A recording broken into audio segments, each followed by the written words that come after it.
अनुजा अग्रवाल जी। राधे राधे श्री हरिवंश। श्री हरिवंश महाराज जी, आपके चरणों में कोटि कोटि प्रणाम।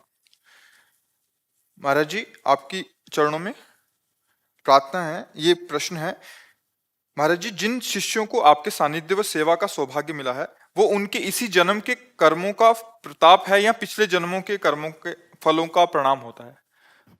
विवेक के द्वारा विषय त्याग से जो ऊंचाई प्राप्त होती है उसमें भाग्य काम नहीं करता है।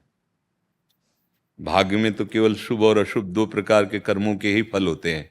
जो हमारी भाग्य रचना होती है वो शुभ अशुभ कर्मों के अनुसार होती है, जिनको अवश्य भोगना होता है। अवश्य में भोक्तव्यम कृतम कर्म शुभाशुभम, शुभ और अशुभ दो ही कर्म होते हैं। ये जो भागवतिक कृपा है, गुरु का सानिध्य या प्रभु के श्रीअंग सेवा का, ये केवल कृपा से प्राप्त होता है। और इस कृपा का अधिकारी वही होता है जो सेवा सुख के लिए अपने समस्त सुखों का बलिदान कर देता है, समस्त सुखों का त्याग कर देता है। जैसे इन संतों ने ग्रह, माता पिता, रिश्ते नाते और शरीर संबंधी समस्त भोगों का, मनोरंजन का त्याग करके गुरु आज्ञा पर जीवन स्वाहा कर दिया, बलिहार कर दिया। तो अब हम इनके अधीन हैं। ये कहते खड़े हो जाओ तो हम खड़े हो जाएंगे, ये कहते बैठ जाओ तो हम बैठ जाएंगे, ये कहते हैं ये पाना है तो वो पाएंगे।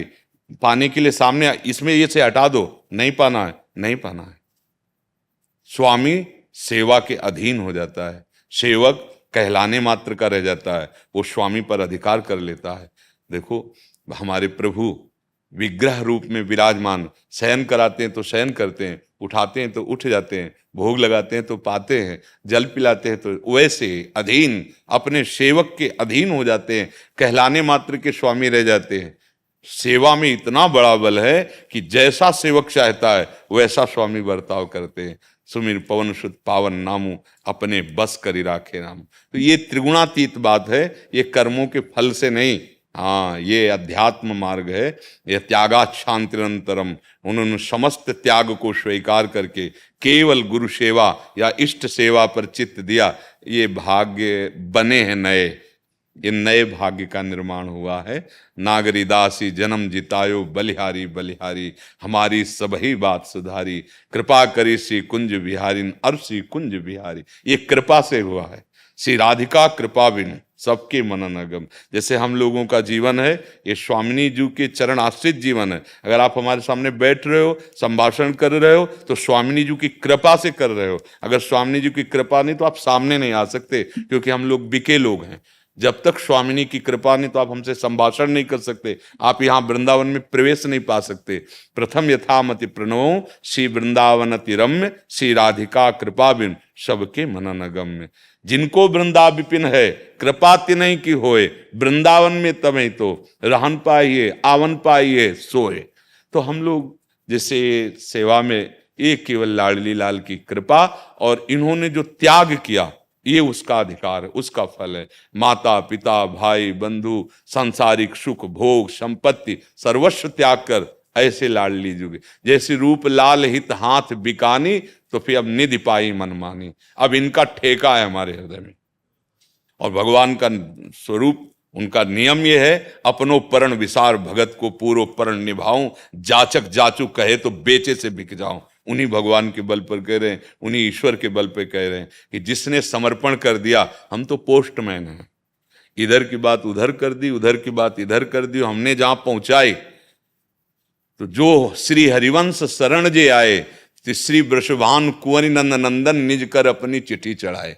जो महाप्रभु हिताचार्य की चरण शरण में आ गया, तो श्री लाडली लाल निकुंज के रजिस्टर में उसका नाम लिखे, उसी गर्व से कहते हैं कि हमें भले यत्र यत्र मम जन्म कर्म भी नारके परमे पदे अथवा, लेकिन राधिका रति निकुंज मंडली तत्र तत्र हृदय में विराजताम, उसके बल से कह रहे हैं। तो अब और भी शिष्य हैं, पर वो अपना अस्तित्व बनाए हुए हैं, उनका एक पर्सनल जीवन है, उनके विषय भोग हैं। हाँ, उसमें से एक संबंध गुरु भी मान लिया है, थोड़ा कल्याण भी हो जाए, थोड़ा मंगल भी हो जाए इसलिए, लेकिन इनका कोई नहीं है। इन्होंने सर्वस्व, ऐसे बीच में लाइन खींच दी, सर्वस्व का त्याग करके केवल गुरु चरण आश्रित। जो पवाएंगे श्री जी वो पाएंगे, जो वस्त्र देंगे वो वस्त्र, जहां सुलाएंगे वहां सोएंगे, जैसा रखेंगे वैसा रहेंगे, जो आदेश होगा उसी की सीमा के अंतर्गत रहेंगे। अब इनकी जिम्मेवारी इनके कल्याण की नहीं रही, इनकी जिम्मेवारी आराध्य देव पर, गुरुदेव पर चली जाती है। जित ये यथामाम प्रपद्यन्ते तास तथैव भजाम्यहम्। भगवान श्री कृष्ण कहते जो मुझे जैसे बजता है मैं उसको वैसे बजता हूं, वैसे मिलता हूं। तो अब गुरु नाम मात्र का बना लिया और कर रहे हो मनमानी, तो आप गुरु मानी नहीं है, गुरु की नहीं मानी, गुरु को मान लिया। गुरु हैं हमारे, लेकिन बात एक नहीं मानी, वो एक मार्ग अलग हो गया। और जिसने गुरु को आत्मसमर्पण कर दिया, तन मन वचन कर्म से उनकी अधीनता, अब उसके कल्याण, उसके सौभाग्य, अब ये सब एक अलग लीला, ये त्रिगुणातीत लीला हो गई। किसका प्रश्न था? आपको समझ में आया बात हमारी? जी।